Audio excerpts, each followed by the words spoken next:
My full name is James Foo Torres, but I go by Foo. This is the first part of my last name. I am a marketing strategist with a background on public relations. After doing public relations for a couple of years and solving a lot of marketing problems for my clients, then I decided to lead with marketing strategy rather than public relations because sometimes clients weren't ready for public relations. So tell me more about the marketing strategy that you help people with. The idea of starting with marketing strategy assessment, which is what I'm doing right now, is to identify how are you attracting clients, how are you capturing those leads, how are you nurturing those prospects and then turn them into clients, transition with ease so there's not that buyer's remorse, and then turn them into raving fans that will happy to refer you business or become strategic partners. So that is the whole journey that we kind of start with, and then see where you are right now, where do you want to go, and then make sure that we connect those things together. And often they want to be in national TV, they want to do all these things, but they don't have the infrastructure to support it. Like, what if I do get you to Wall Street Journal, and I do get you on all this TV? Like, do you have a clear path on how you're going to capture and nurture them and not let things fall into the cracks and turn it into dollars, right? Because views and likes and all that without turning them into dollars is really not that beneficial. So that is what I start with. If you have everything ready and you're ready for PR, let's go, right? Like, let's just go do a campaign and give you as many eyes, authority, and visibility as possible. But most people need some help tweaking some stuff. How are you using the strategy in your business? You could say a full-time content creator. You produce a lot of content. You have a podcast in the top 1.5%. You have books. What are the different ways that you're using the strategy that you're teaching other people in your own business so people can see it for themselves? Yes, you got to start with outbound and then creating content that people can see after they like, oh, who's this person that just reached out to me? Let me go and check him out. All right. That's why the content is so powerful, because it's a way for people to get a taste of you, like, just instantly. It's kind of having like 24/7 sales reps if you do it properly. So, and then also people want to see like about your lifestyle, if they align with you and all those things. So that's how I use the content. Same thing goes with like with the books. Like, that's a way to get into my mind with a low ticket and as an authority piece. Like, look, I'm not only putting videos out, I'm also putting it in writing, having printed books. I have my first book here: Be Good, Be Brief, Be Gone. Right. And that's kind of like what that phrase is very powerful to describe kind of what we like to do in the content. So. I think you touched on something there that no other guest has really touched on, is using outbound. And then once somebody is interested, they look at your content and that gives them, that's like that follow-up, or that's that social proof that people say, okay, well, who's James? Well, what are the first thing that they're going to do? They're going to look you up online and then through your social media. So that's really important. Tell me about the podcast. You do your podcast in a different way than other people, and I think it's just genius. And it's really, really popular in the top 1.5%. Tell me about the podcast. How do you go about doing that? One of the main reasons that we were able to have so much success in, we're coming up to a year now that we've been doing it. And the reason that we've been very successful is because of the power of collaboration. So what we did was, because I introduced them to public relations and getting them in the media and stuff, then they started doing podcasts and their own magazine and those assets. And then they invited me. It's like, hey, we're doing all these things thanks to you. So you want to be part of it. They put me in the cover of their magazines. They make me a guest podcaster for them. It's like, look, this is a win-win situation. You drive traffic to us. We sponsor you. We develop it for you. Just bring us on people and have great conversations. We'll take care of everything for you. And then they did that with a couple other board members. And also they then later on, like 8 months in, I think it was like, they brought even more people now as of like the last couple of months. And now it's a great way to have like this spider effect of we all posting on the strategic advisor board. And then you have different flavors to pick from. And then people coming from all their different networks. And now we have like a directory of people that, oh, I want to see like what's adding to the community. Oh, I want to look at this person. Let me just click on their podcast of whoever did it, right? Could it be me? Could it be another person? And then you get to know them and you reach out to them. Hey, I saw you in this app podcast. I'm also a podcaster. You want to be on my show? Boom, you build the relationships there, right? That's a typical thing that I've done. It's amazing. I mean, the results, the type of relationships that we build, the content that comes out of it, right? Like we chop it off, and there's a lot of people, hundreds of thousands of followers that maybe I brought in, or somebody else brought in, but then we get them on all the different shows, and it's different angles under the same thing. So it's a very community podcast, Yeah. right? And I Yeah. love I it. like that model too. A lot of people, oh, I'm just going to have my little podcast, but then they don't produce enough or they don't get it out there. So teaming up with other people, focusing on one podcast, you can actually grow. Probably, you have 10 people, you're growing 10 times faster. So I think that's just like a really smart idea. I hadn't seen anybody else do that. And if you look at the podcast on YouTube, yeah, it does really well. And for that reason. So that's awesome. What are the other marketing channels? So you got the podcast. What are the other things that you're doing content wise on social media? I have multiple strategies. So what I do is, as you might know, if you're a business owner or you're a creator, like it's hard to find time to create sometimes with life. So you got to be very efficient and have strategies that if you couldn't show up, something showed up, right? So we're doing things like the Imperium Authority process that we use for the marketing strategy. My assistant, I told him, hey, just go to ChatGPT, use this information I already gave you, right? Use this and turn it into quote cards, right? I already gave him the information, turn it into quote cards, went to Canva, design something, and then have the quote cards that are coming out every single day. I said like 4:30 p.m. Pacific time. So that way, even if I create a talking head video or not, or I have a podcast to show up or something, even if I don't do that, I have quote cards coming out, right? That's super easy. It's an automation, right? And it's something that came from a written content that I already had created. Then from there, then we have the podcast. I'm recording podcasts. My girlfriend is actually editing my podcast right now. So she's doing it. She has access to my YouTube and my TikTok. She managed that. I told her how to do it. Use the transcript, put an auto AI to get the transcript, then to convert that transcript into ChatGPT, make something there, edit it, boom, put it there, right? So make it more automatic based on the knowledge that I'm giving her. So she doesn't have to think about these things. It's just a matter of like format it, right? Then there's the talking head videos. So I put a tripod, put my phone, recording 4K with an iPhone 12, and then connect it. And then I have an adapter that I use actually, just like this little thing. And I connect it directly to my phone so I can have great audio, which is one of the most important things. And that's how I do my talking head videos. Then I give it to my girlfriend or somebody else because I have other editors too. We chop it off and then we distribute it. I try to get a consistent quote cards or something that might not be the absolute best quality content, but sometimes those quotes are like hit, right? And then also then I add in like, try to do at least 3 videos per week, right? Ideally, I want to keep going up, but I'm growing a sales team, growing all the stuff.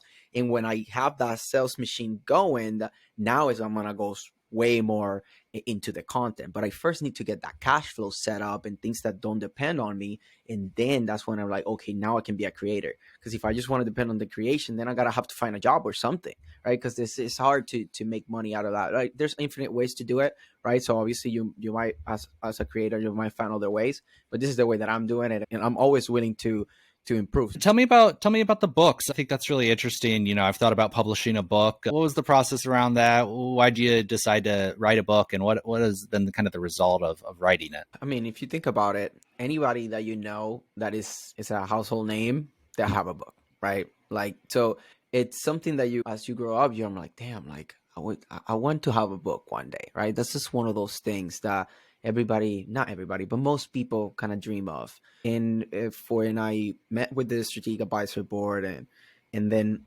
they have this system because they publish books all the time, especially with one of their publishers. And when they told me about like, hey, there's many ways to do a book. You don't have to have this like Tom Brady like career or be Jeff Bezos or whatever to be able to create a book. Just think about the advice that you would give to your younger self. Like there's probably a lot of people that do know about it already, but there's a lot of people that don't, especially with public relations, and most people don't understand it. I was talking about things like press releases and exposure, that it wasn't like, oh, get famous overnight, get a national TV or anything. No, it was just things that are kind of entry level that can be used at any stage, but you know what I mean? It's not super sophisticated and super hard or whatever. It's just a matter of perspective and sharing knowledge that a lot of people don't know. Exactly, that's what happened. So I just got together with the editor and publisher of SAB, and he asked me a couple questions. I answered with as much detail as I could, very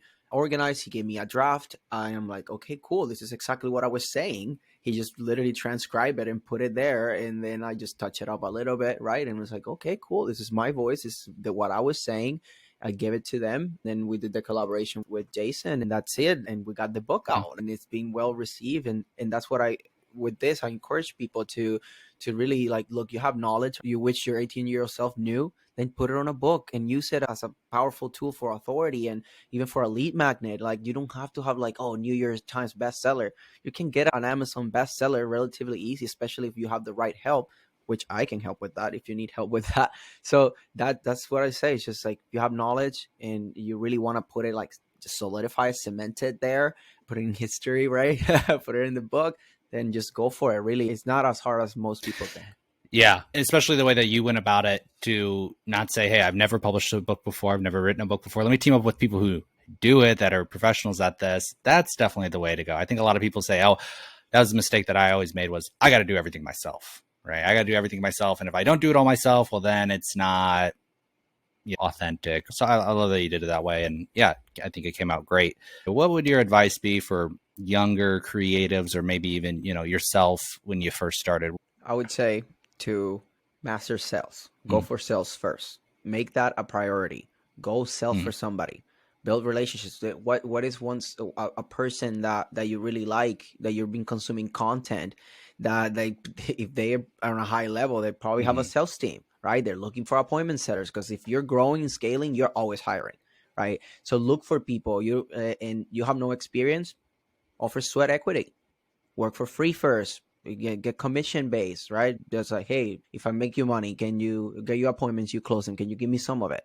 That's it, right? You can start there. You start learning about how they're having conversations, because obviously, if you're in their DMs, right, you're controlling an account or something, or you're using yourself, they got to train you, they got to give you those things, and then learn from that. Then start trying to graduate into the calls, right? Do the triaging, like the connection, then try to be like, work on it to be a closer, right? And that's the main thing. If you want to be public, facing, right, you want to build and just start creating content and stuff, which obviously if you're a creator, you kind of have to, unless you do faceless channels, which is a thing that is booming now too. So you could be creative without showing your face, but typically people want to show their face as you build those relationships. So that's what I would say. It's just go for somebody that you really like, offer sweat equity, and then build a network, start getting ideas, build your skill set. And then if you want to do then your own thing, or you can even combine it too, right? Because you can start even documenting your journey as you learn it, right? Hey, like, never done this before, I'm gonna just record my journey.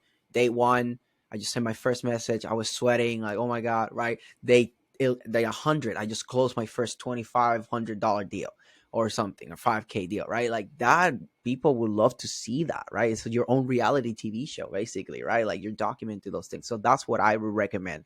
Just start somewhere, and then from there, document your journey and try to make it as entertaining and educational as possible. What are the softwares and the tools that you're using in your business on a day-to-day basis? I mean, very mainstream right now, but ChatGPT, Yeah. man, I use it for everything. That anything like emails, captions for social media, articles, podcast description, like rephrase a sentence. So what I've done is, I'm Mm-hmm. dyslexic, and English is my second Mm-hmm. language too, and I have a couple of those challenges. So what I do is, sometimes I'm like, could use Otter AI. So that's another one that I use every day. I use Otter AI, just turn on the mic and just start talking my ideas, right? Like, okay, this is what I want to respond to this. This is the thing that I want to share. And I just say it without like filter, right? Just like go at it. Then I take that transcript and I was like, hey, just give me like a concise message of what are the main points that I cover in here. And then I have all this very optimized.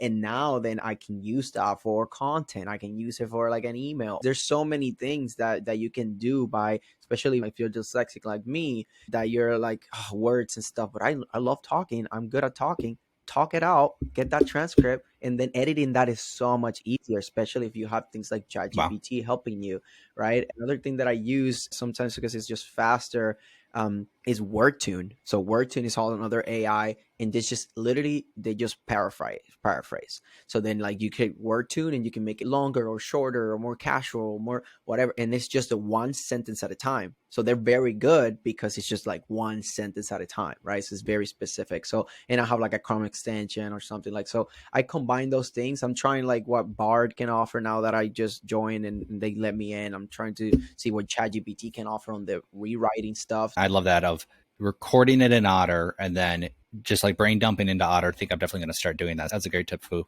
How do people connect with you, and how can you help people? So people can connect with me by just searching my name, or my username is in all social medias are James L as in Louis Foo FOO. So you can find me, especially Instagram, right? The best DM capabilities there. So that's the easiest way. And then James Foo Torres, you can just Google my name. You find a lot of stuff from me in there.